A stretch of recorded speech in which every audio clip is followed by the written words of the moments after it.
G'day and welcome to another edition of the Trackwork show with Nick Ashman. G'day Nick. Hello Matt, how are we? I'm good mate. As everyone should know by now, Nick is the trackman down at Randwick and also the racing journo for the Telegraph. Yep. Mate, championships and I suppose the Rosehill Carnival has been run and won, and mate, you've killed it. Have I? You've done very well, haven't you? Yeah, it's been a good carnival. It's been a profitable carnival, so I just got to make sure I don't spend it over the winter. Yeah, exactly. Some of the highlights, I suppose, the Horse Vancouver. You were championing that from day one. You mentioned you saw something that Gay did in February. Yeah, look, she worked in with an older horse and decent older horses a couple of times in I think January and February, or maybe it was February. When that happens. It's an indicator that Gay at least has a very high opinion of the horse, and she's won a few of those golden slippers, so I was pretty keen to jump on. Yeah, he's a real good horse, and even more recently, Manpaw. Look, there was something about $34 was available when the text message went out. 51 on the Wednesday, but mate, look, Manpaw is just a horse, and you see it when you clock horse. I've only been doing it for 15 months, but I saw her obviously in the spring. Yep. Manpaw, and the way she came back this time in suggested she was at least 3 lengths better. Something's turned around for that mare, and a bit of maturity, and she ran a good second to Catkins, and then that extra step up to the mile was just perfect for her, wasn't it? Yeah, and I think being the horse that she is, with that really free running sort of what's the name? You need to be fit to do that. Yeah. You can't just park in behind a horse, get a bit of cover and sprint. She's a proper racehorse that can travel at a high speed, and it wouldn't surprise me if Gay bats on with her and she wins a couple more races. Okay. Well, the boys ended up with 170% return on investment for April. She's not too bad going. Handy. And as we said, you guys have been flying for the whole year. Look, basically what we want to get you on here, the Brisbane Carnival just around the corner. Yep. Plenty of races there, and plenty of horses from Randwick that are heading there. Yep. Let's touch on Pornichet. Look, a good winner previously, and then an unlucky run in the Doncaster, and it might be missing the ballot this week. But what plans do you know for Pornichet? Look, he'll get a run in. Don't be surprised if they go somewhere pretty wide with him to get him one more run before the Doomben Cup. Yep.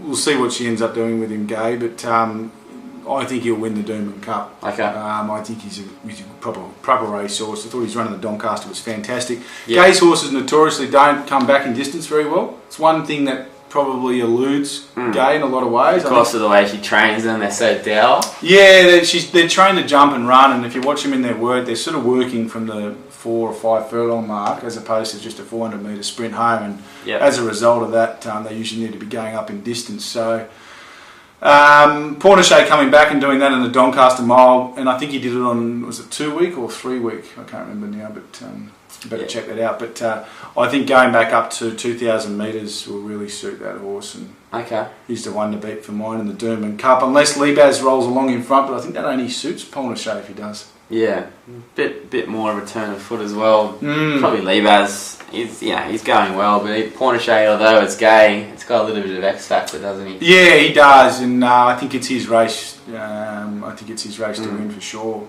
Okay, look, other horses that are heading that way from the Gay stable. One you've mentioned to me, Regatta Rebel. Yeah, I like this horse. Really like it. Whether he puts it all together this preparation or not, I'm not too sure. Yep. Look, in an ideal situation, he's the kind of horse that would be back in the spelling paddock right now. You'd be waiting for him to come out in one of those races in the spring and back first up, second prep. Yep. Just goes bang. But Regatta Rebel will run at Gold Coast on Saturday, and then stinks of a 1,400 metre mile horse plus. Okay. So the JJ Atkins is there, but it's probably going to be fourth, maybe fourth up in its first prep, so it's a little bit of a query. Yeah, okay. But definitely back at this Saturday at Gold Coast. Yeah, there's a couple of other lightly raced horses that I've noticed reading in your column. Yeah. We've got, is it Cyrus? Is it Cyrus horse for Gay? Is it Cyrus Lake or Cyrus? The names escape me, but it might be going to Royal Ascot for a race. I think it's the Coronation Stakes or something. Okay. Commonwealth Stakes or one of those races, 2-year-old race over there. So it's a race that's for 2 and 3-year-olds. Yeah, and that was the race that Holler was also nominated for. Is that right? Okay. The Godolphin horse. So don't know if anyone will put a market up on that just yet, but it's a really nice horse. Go and have a look at its trials. Because I can't remember the name, just jump on the Race in New South Wales, type in Gay, look for something Cyrus, and then click on it and look at its recent trials. Okay, and one more was sort of heading towards an Oaks Path. Yeah, Bohemian Lily. I thought her run first up at Warwick Farm was pretty good over the mile. Even for Gay, who's very good at getting horses fit.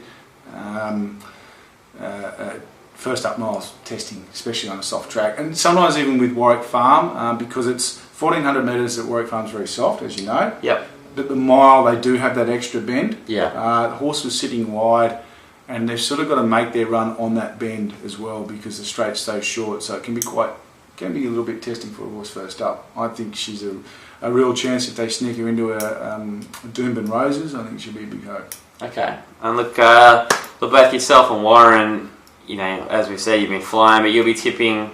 I mean, not only are you tipping Wednesdays and Saturdays, but you're sneaking a few others in left and right of field. Yeah, I think it's important to sort of just find those winners wherever they are. It doesn't really matter. Most of us don't mind a bet any day of the week. Yep. If you put restrictions on yourself, good luck to you. If you're like me and you're looking at Fairview on a Saturday night when you get home and stuff like that, then definitely subscribe because John Sargent has a couple of horses. I was just on the phone to Sargent before we did this, and he often has horses heading up to Cessnock and Scone, and of course Gust of Wind, the Oaks winner, started her campaign at Scone as well. So yeah, you never know these days. You can never quite tell. You don't have to. Trainers don't go through the traditional path all the time. No, I don't think so. I think those traditional paths are a little less used as they once were, and the idea of going out and getting horses at Cessnock and those types of places was just to try and identify more winners and give better value for the $10 a week it costs to subscribe to Trackwork Tips.